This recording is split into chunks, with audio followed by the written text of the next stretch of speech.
영을 강건해질 때, 우리가 에베소 3장 16절에 보면 그 영광의 풍성을 따라 그의 성령으로 말미암아 너의 속사람이 능력으로 강건케 한다고 했습니다. 성령 충만해야 강건해지는데 어떻게 하면 강건해질 수 있는가? 오늘 말씀을 통해서 90번 영을 강건케 하는 축복이 있기를 주님의 은혜 가운데 축복받기를 원합니다. 90번 영을 강건케 신명기 17장 18절에 보면 그가 왕위에 오르거든 이 율법서의 등사본을 레위 사람 제사장 앞에서 책에 기록하여 결국 하나님 말씀입니다. 성경 책입니다. 평생에 자기 옆에 두고 읽어 그야 하나님 여호와 경외하기를 배우며 그랬습니다. 여호와 경외하기를 배우고 율법의 모든 말과 이 규례를 지켜 행할 것이라. 오늘 말씀에 보면 결국 왕위에 오른 사람, 왕이 어떻게 하면 백성을 잘 다스리고 또 자기가 축복을 받을 수 있는가를 오늘 가르쳐주는 말씀입니다. 그래서 오늘 이 말씀 속에서 또 20절에 보면 그래야 하면 그의 마음이 형제에 의해 교만하지 않고 겸손한 왕이 되고 또 명령에 떠나 좌로 나오라 치우치 않고 결국 말씀 가운데 정치를 잘해서 결국 이스라엘 중에서 그와 그 자손이 왕위에 있는 날이 장구하는 대대로 축복을 받는 이런 비결은 어디에 있느냐? 결국 말씀을 옆에 놓고 그 왕이 지킬 때 그런 축복이 있다고 그랬습니다. 자, 이 말씀을 보면 고린도전서 우리가 2장 10절에서 11절에 보면요. 세 가지 영이 있습니다. 사람의 영이 있고 그리고 하나님의 영이 있고 세상의 영이 있습니다. 이 영이 어떻게 들어갑니까? 말을 통해서 요한복음 6장 63절에 주님이 그러셨죠. 살리는 것은 영이니 육은 무익하다. 내 말이 예수님 말씀이 영이요 생명이라. 결국 이 영의 역사는 이 말을 통해서 이루어진다는 것을 우리가 알 수 있습니다. 그래서 에베소 3장 16절에 그 영광의 풍성을 따라 그의 성령으로 말미암아 우리의 속사람이 강건케 하고 내 영이 강건해지는 것은 성령이 충만해야 됩니다. 근데 충만해지려면 어떻게 돼요? 우리가 말씀을 충만해요. 말씀으로 충만해야 돼요. 말씀을 깨닫고 우리가 지켜 행할 때 충만해지는 겁니다. 자, 그래서 많은 사람들이 성령 충만하지만 그 방법이 뭐냐? 여러 가지 방법은 있죠. 기도를 통해서도 아주 또 찬양을 통해서도 얻을 수 있고 또 여기가 뜨겁게 전도해서도 얻을 수 있고 또 우리가 하나님 말씀을 깊이 묵상할 때 그렇게도 할 수 있고 우리가 에베소 3장 18절에도 그랬잖아요. 지식에 넘치는 사랑을 알고 만약 알고 그리고 그 넓고 길고 높고 깊은 그 사랑을 깨달아서 그리고 우리가 깨달아서 행동으로 옮길 때 충만해지는 거죠. 그래서 영을 강건케 하는 방법은 결국 말씀이라는 것을 알 수 있습니다. 그래서 왕이 하나님의 말씀을 옆에 놓고 계속 그 말씀을 읽고 지킬 때는 어떤 축복이 있어요? 교만하지 않고 겸손하고 그리고 하나님의 뜻 가운데 나라를 잘 이끌어 나가고 자기도 대대 자자손손 축복받는 이런 것이 있다고 그렇게 말씀을 하고 있습니다.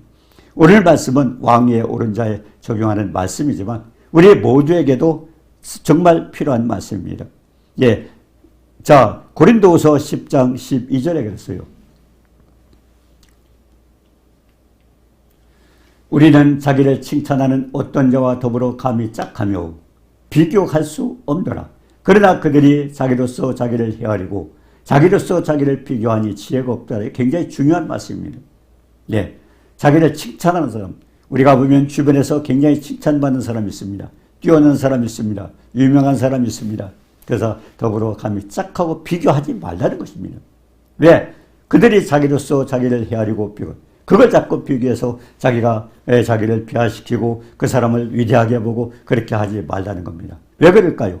하나님은 모든 사람에게 각각 다른 달란트를 주었습니다. 그렇기 때문에 결국 하나님은 각각 다르기 때문에 다른 사람 부러워하지 말고 자기가 받은 달란트가 무언가를 생각해서 그대로 하게 되면 결국 하나님은 동일하게 충성된 자로 인정을 해주기 때문에 그렇습니다. 그래서 고린도후서 10장 13절에도 그랬어요. 그러나 우리는 분수 이상의 자랑을 하지 않고 오직 하나님이 우리에게 나누어 주신 그 범위의 한계를 따라 하노니 곧 너에게까지 이른 것이라. 결국 하나님 말씀대로 살아가는 겁니다. 그렇게 되면 그 사람 유명한 사람이나 우리가 유명하지 않다 하더라도 그 사람과 하나님은 똑같이 그렇게 여겨주기 때문이었습니다. 로마서 12장 3절에도 그랬어요. 하나님이 각 사람에게 나누신 믿음의 분량대로 지혜롭게 생각하라. 결국 하나님 똑같아요. 그 사람 유명하다 그래도 그 사람은 유명한 값 해야 됩니다. 자, 우리가 마태복음 25장 14절에서도 그랬어요. 어떤 사람이 타국에 갈 때 누굴까요? 예수님입니다. 예수님이 승천하실 때 타국에 갈 때 그 종들을 불러 자기의 소유를 맡김과 같으니 그 예수님의 소유를 각자 맡았어요. 그게 달란트입니다. 은사입니다. 주님께서 우리에게 은사 주신 게 그냥 아닙니다. 주님이 올라가실 때 우리에게 각자 은사를 맡겨놓고 그 사명을 감당하도록 맡겨놓고 그래서 은사 주셨고 그분은 언젠가 오셨을 때 어떻게 할까요? 이제 다음에 오면은 재능대로 결국 한 사람은 금 5달란트, 한 사람은 2달란트, 한 사람은 1달란트 각각 나눠줬어요. 은사대 나눠줬어요. 근데 오랜 후에 돌아와서 결국 주님이 결산하는 날이 있다면 우리가 받은 은사는요 그냥 내 멋대로 해서 되는 게 아니에요. 그 사명 감당하지 않으면 언젠가 우리가 책만 받고 잘하면 칭찬받게 되어 있습니다. 주님 거요. 자기 재능대로 하나님께서 맡겨주셨고 언젠가는 그리고 자기 소유라고 그랬습니다. 주님 것입니다. 은사 우리 것이 아니에요. 그리고 언젠가 오셨을 때 계산하셔서 결국 칭찬받을 사람 아니면 심판받을 사람 하나님 분류하겠다는 겁니다. 그렇기 때문에 우리가 받은 은사가 무엇인가를 우리는 알아야 돼요. 그리고 없는 게 아닙니다. 은사 다 있습니다.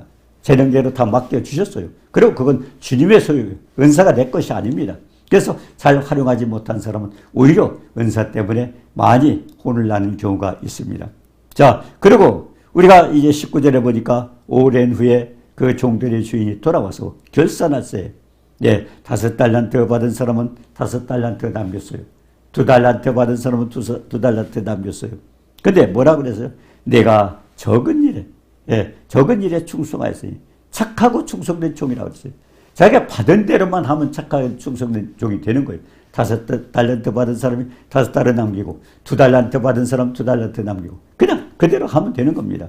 그리고 남긴 자에게 뭐라 그랬어요? 착하고 충성된 종아 적은 일에 충성하였으면 하나님 적은 거 맡겨줬어요. 많이 맡겨주신 게 아닙니다. 그러고서 뭐라 그랬어요? 내게 이제 많은 것을 내게 맡기리지. 적은 일에 충성했기 때문에 많은 것을 주겠다고 그렇게 축복을 하고 있습니다. 그런데 남기지 못한 사람이 있어요. 왜냐하면 이거 잘못하다 내중에 잘못되는 거 아닌가. 그래서 감추어졌다고 그랬어요. 그러니까 남기지 않은 겁니다. 은사를 받고도 일하지 않은 사람 어떻게 한다고 그랬어요? 악하고 게으른 종아. 그리고 가진 1달란트 빼어서 10달란트 가진 사람에게 주어서 그래서 물을 있는 자는 받아서 풍족하게 되고 없는 자는 있는 것까지 빼앗긴다고 했습니다. 그렇기 때문에 각자 우리의 은사가 어떤 것을 찾아내야 돼요. 우리는 그것 때문에 사명을 감당해야 됩니다. 하나님 다 맡겨주셨어요. 그래서 물에 있는 자는 충족하게 되고 없는 자는 있는 것까지 빼앗긴다고 했습니다. 그래서 하나님께서 재능대로 맡겨주셨고 그리고 칭찬받는 것도 우리가 사람 또 어떤 사람과 비교하지 말라는 겁니다. 다른 사람 부러워하지 말라는 겁니다. 각자 자기 것만 충성스럽게 감당하면 되는 것입니다. 그래서 그렇기 때문에 신명기 17장 18절에도 했어요. 왕위에 오른 사람이 옆에 두고 평생 읽고 배운 것을 행한 것을 결국 하나님 말씀을 그렇게 하라는 것과 똑같이 우리도 하나님께 받은 은사가 있어요. 그 은사 우리가 다 감당을 해야 됩니다. 근데 거의가 자기 재능대로 재능 따라서 내줬기 때문에 그래서 중요한 것은 출애굽기 5장 1절에 한번 예를 들어서 보죠.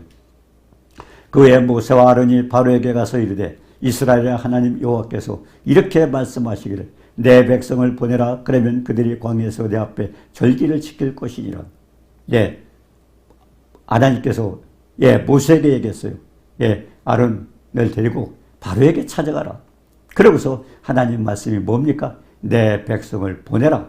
그러면 그들이 광야에서 내 앞에 절기를 지키라. 내 백성 이스라엘 백성이 애굽 땅에 있을 때 얘기입니다. 그 백성을 보내달라. 왜 그러냐면 광야에서 내 앞에 절기를 지키라. 하나님 잘 섬길 수 있도록 내보내라는 겁니다. 근데 왕의 사명이 있어요. 그 사명이 뭔가를 지금 가르쳐주고 있는 것입니다. 그런데 뭐라 그랬습니까? 왕의 오른 자가 하나님 말씀을 순종하면 되는데 하나님의 백성을 붙잡으면 어떻게 돼요? 예, 그 사명 감당하지 못하는 겁니다. 왕도. 그래서 예, 광야에서 하나님 앞에 예배를 드려야 되는데 그것을 하지 못하려면 그 왕이 책망을 받게 되는 겁니다. 예, 광야는 어떤 곳이에요? 신명기 8장 15절에 보면요. 예, 너를 인도하여 그 광대하고 예, 그리고 예, 뭡니까? 위험한 광야. 그리고 불뱀과 전갈이들 끓고 물이 없는 간조한 땅. 사람이 살 수 없는 곳으로 보내셨어요. 왜 그랬을까요? 이 광야가 그렇습니다. 우리가 40년 동안 신명기 8장에 40년 동안 기억하라고 그랬는데 우리도 마찬가지예요. 예, 결국 하나님을 의지하지 않고 살 수 없는 것이 광야입니다. 우리 광야로 나가야 돼요. 전적으로 하나님을 의지하고 살아야 돼요. 그걸 가르쳐 주는 겁니다. 그러면서 내 조상도 알지 못하던 만나를 고기 먹이셨는데 결국 하나님은 낮추시고 시험하고 결국 그래서 복을 주려고 그쪽으로 내보냈다고 그렇게 말씀하고 있습니다. 자, 그러면 바로 왕의 사명은 뭡니까? 그 사람들 내보내줘야 돼요. 하나님 잘 섬기도록 내보내줘야 됩니다. 예. 자, 그래서 광야는 하나님의 은혜가 아니면 살 수 없는 곳이다. 허벌판이라고 하는 게 아닙니다. 예, 하나님의 은혜를 사모하고 살다가 하는 겁니다. 그리고 하나님의 전능하신 창조자의 은혜 속에서 살 수 있는 곳인데 그래서 신명기 8장 2절에 그랬잖아요.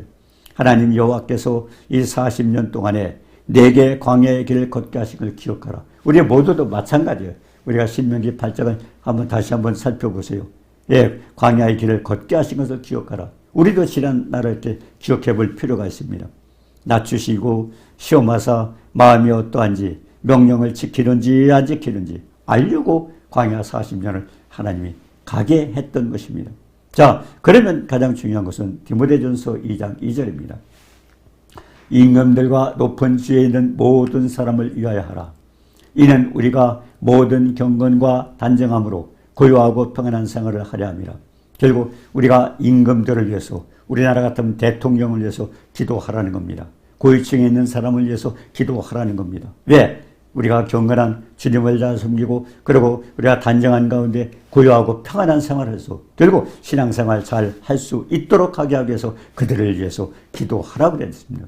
예, 경건하고 단정하고 고요하고 평안한가 주님 잘 섬길 수 있게 하기 위해서 결국 대통령과 위정자들의 정치를 잘 해야 되는 것입니다. 자, 그래서 그들을 위해서 기도하라고 했던 것입니다. 자, 그런데 디모데전서 2장 3절에 뭐라고 했어요? 이것이 우리 구주 하나님 앞에 선하고 받으실 만한 것이라. 결국 하나님은 그걸 기뻐하셔요. 그걸 위해서 기도하는. 그게 우리의 사명입니다. 그리고 4절에 보니까 하나님은 모든 사람이 구원을 받고 하나님의 소원이 있습니다. 디모데전서 2장 4절에 하나님 모든 사람이 구원받고 진리를 알기를 원하신다. 왜 그래? 이 세상에 있는 모든 사람은 다 하나님께서 지으셨어요. 그런데 아담의 범죄함으로 인해서 우리가 하나님과 관계가 끊어졌습니다. 그러면 우리가 그 죄를 해결하지 못하면 전부 어디로 가야 돼요? 지옥에 떨어져야 돼요. 하나님 우리를 만드신 목적은 우리가 영원토록 함께 계시면서 영광을 받으시기 위해서 지으셨는데 우리가 하나님과 관계가 끊어진다면 뭐요? 하나님 만드신 잘못된 거 아닙니까? 근데 하나님 실수하실 분이 아니에요. 그래서 하나님은 그걸 하기 위해서 독생자 아들까지도 희생제물로 드리셔서 결국 예수 믿고 구원받고 하나님과 관계를 다시 회복하게 했던 것입니다. 전도서 3장 11절에 영혼을 사모하는 마음을 주신 것은 결국 우리가 신을 찾아서 하나님을 찾고 하나님과 영원히 관계하면서 영광 돌리도록 하기 위해서 만들었었던 것입니다. 그런데 디모데전서 2장 1절에 뭐라고 했어요? 첫째로 고난하니 모든 사람을 위하여 간구와 기도와 도구와 감사를 하되 물론 모든 사람을 위해서 하되 임금들과 높은 지위에 있는 사람을 위해서 먼저 하라고 그랬어요. 굉장히 중요한 얘기입니다. 지금도 우리도 마찬가지예요. 이스라엘 백성뿐만 아니라 하나님 우리가 이 나라 대통령을 위해서도 마찬가지입니다. 왜 그렇습니까? 우리의 신앙생활 안에 하는데 도움이 돼야 돼요. 그것이 만약 방해되고 할 수 없다면 저 북한 같은데 마음 놓고 예수 믿을 수 있습니까? 안 되죠. 우리가 얼마나 축복이요. 마음대로 믿을 수 있는데 중요한 것은 우리가 말씀 가운데 바로 사는 것입니다. 그래서 잠언서 24장 21절에 그랬어요. 내 아들과 여호와와 하나님을 경외하고 반역자와 더불어 사귀지 말라. 잠언서 24장 21절에 그랬어요. 내 아들아 여호와와 왕을 경외하고 결국 하나님과 그리고 왕은 뭡니까? 왜 그렇습니까? 하나님이 세워주신 세 기관이 있습니다. 예, 첫 번째 기관이 뭡니까? 가정이라는 기관을 세워주셨어요. 그 가장도 하나님 주관하세요. 그러니까 가장이 예수를 잘 믿고 온 가족이 주님을 섬길 때 어떤 축복이 있어요? 창세기 1장 26절부터 그렇잖아요. 하나님의 형상대로 하나님의 모양을 만들고 그러고는 자녀를 낳고 생육하고 번성했다 충만. 이거 우리가 할 일입니다. 그러면 하나님의 축복이 뭐예요? 하늘과 땅에 있는 모든 것을 다스리고 정복하는 하나님의 축복입니다. 우리가 할 사명이 있고 하나님 주시는 축복이 있어요. 자, 가정을 만들으셔서 그렇기 때문에 가장이 주님을 잘 섬기고 또 밑에 있는 우리 같이 아내나 자녀들이 주님을 잘 섬기도록 만들어 줘야 돼요. 대통령도 마찬가지입니다. 대통령이라는 사명은 결국 저 사람이 예수를 안 믿기 때문에가 아니라 하나님께서 원래 국가라는 기관을 만드실 때 왜 만드셨어요? 하나님은 질서의 하나님입니다. 질서를 위해서 국가라는 기관을 만드셨고 가정이라는 기관을 만드셨고 교회라는 기관을 만드셨습니다. 하나님이 주신 세 기관이 있습니다. 국가가 있고 가정이 있고 교회가 있고 결국 하나님이 주관하시는 겁니다. 그렇기 때문에 결국 지금 대통령이 예수를 안 믿는다 할지라도 중요한 것은 하나님 말씀대로 살아야 돼요. 그래 그분도 축복이에요. 그리고 그분 따라서 우리 백성들이 평안하고 단정한 생활을 해야 됩니다. 그것이 대통령의 의무입니다. 그래서 이제 예를 들어서 보죠. 그러면 하나님께서 모세와 아론을 애굽 왕 바로에게 왜 보냈을까요? 예, 허락을 받으라고 했습니다. 아니 전능하신 하나님이 모세의 지팡이를 가지고도 홍해바다도 갈랐죠. 이 애굽 왕을 죽일 수도 있어요. 근데 왜 거기 가서 허락을 맡으라고 했습니까? 바로 왕에게 결국 하나님이 그를 주관하고 그의 사명은 결국 이스라엘 백성을 도와줘야 되는 겁니다. 그렇기 때문에 출애굽기 5장 2절에 바로 왕에게 찾아가서 허락을 맡으라. 하나님께서 모세와 아론을 보내서 허가를 맡으라는 게 그것입니다. 우리가 이 말씀 굉장히 중요하게 생각해야 됩니다. 그러면서 바로는 뭐라고 그랬어요? 나는 여호와를 알지 못하니 이스라엘 백성을 보내지 않겠다고 그랬습니다. 결국 왜 10가지 심판을 10가지 재앙을 왜 받았을까요? 바로 그겁니다. 바로의 사명은 결국 이스라엘 백성을 보호해 줄 사명이 있어요. 하나님께서 주신 사명입니다. 그런데 그거를 순종하지 않고 결국 내가 여호와를 알지 못합니다. 그러니까 할 수 없고 그 명령을 듣지 않겠다는 겁니다. 결국 왕의 믿음 없는 거 결국 하나님을 알지 못하니까 그 명령을 지키지 않겠다고 고집 세웠던 그 고집 그 불순종이 어떻게 됐어요? 10가지 재앙으로 많은 재앙을 당하고 결국은 이스라엘 백성은 풀지 않았습니까? 결국 하나님의 뜻을 꺾을 수 없어요. 자기는 재앙을 당했고 그래서 우리가 6월절이라는 거 같지 않습니까? 그들이 섬겼던 가축도 그리고 사람도 그리고 그들이 섬겼던 모든 신 10가지 재앙은 10가지 신입니다. 인간이 섬겼던 하나님이 아닌 이 세상에 있는 모든 신은 결국 마지막 심판 때 그래서 출애굽기 12장 12절 13절 그거는 뭡니까? 마지막 때 심판의 모형입니다. 그때도 했지만 지금으로부터 그러니까 애굽에서 출애굽할 때도 했지만 앞으로도 똑같은 그게 말씀의 본입니다. 그러고는 어떻게 됐습니까? 애굽의 모든 신 그리고 사람 짐승 다 심판을 받았습니다. 장자가 죽고 나니까 애굽의 바로왕이 어떻게 했어요? 나가라고 했어요. 나가라고. 결국 하나님이 꺾은 겁니다. 결국 하나님의 뜻을 처음부터 순종했다면 재앙도 안 당했을 거고 얼마나 축복을 받았습니까? 그래서 하나님께서 아까도 말했잖아요. 왜 그래 하나님 말씀을 옆에 두고 그러고서 그 말씀대로 하라는 겁니다.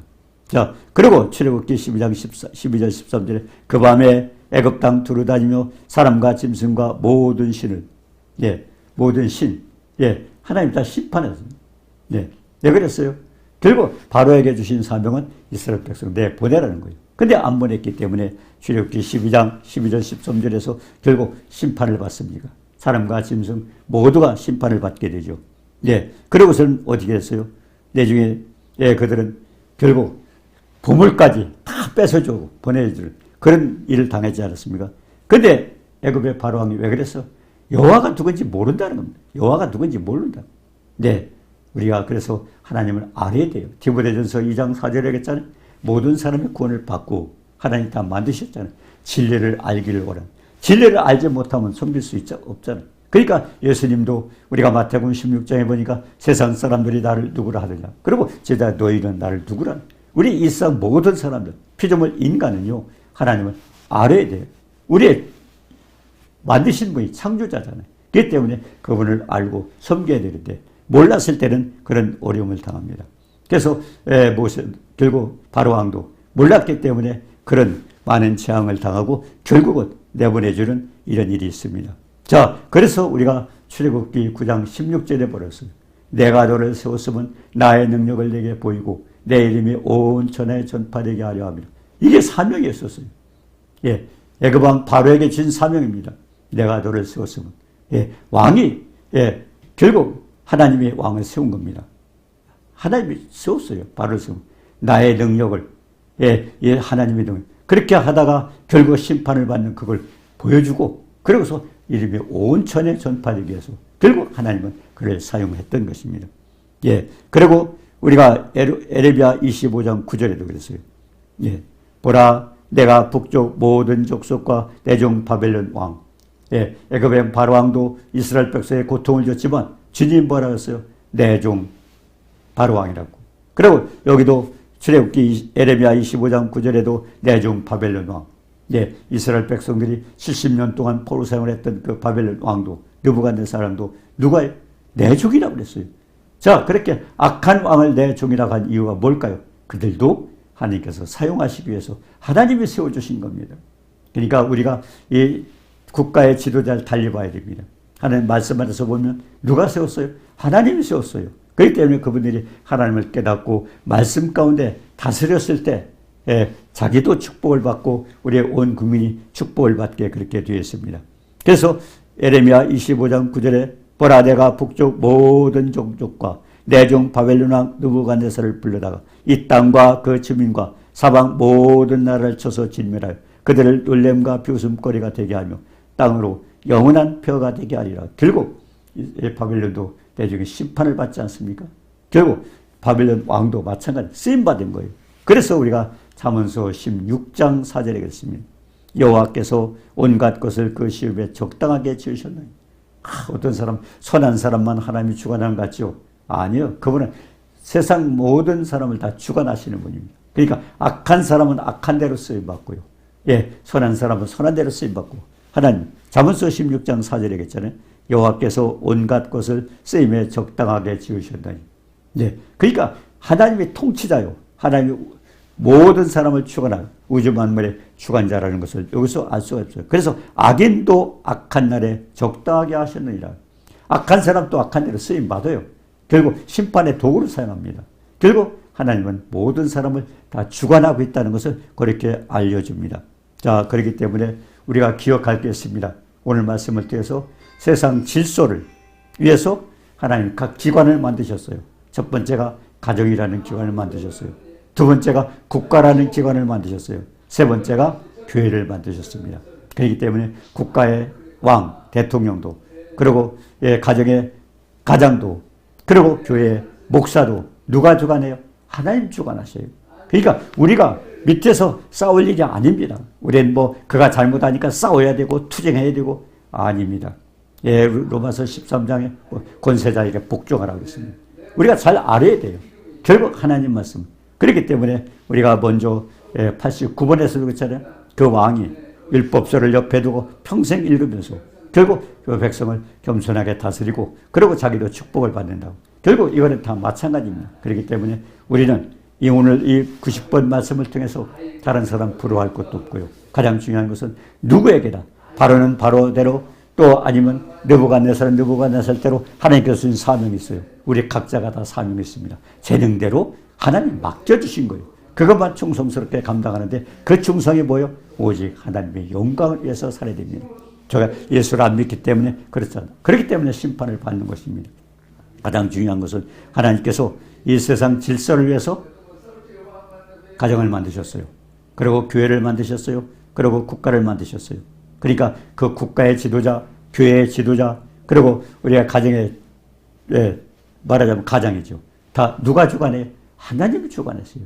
서로 다툴 것이 아니라 그들을 위해서 기도해야 되고 그들이 하나님 앞에 바로 서서 결국 이 세상에 질서 있고 축복받는 가정과 교회와 국가가 되어야 된다는 것을 오늘 말씀을 통해서 알 수 있습니다. 이 세상 모든 것 다 하나님 주관하세요. 오늘 말씀을 통해서 축복받는 우리 모두가 되시기를 주님의 이름으로 축원합니다. 은혜로우신 주님 사랑을 감사합니다.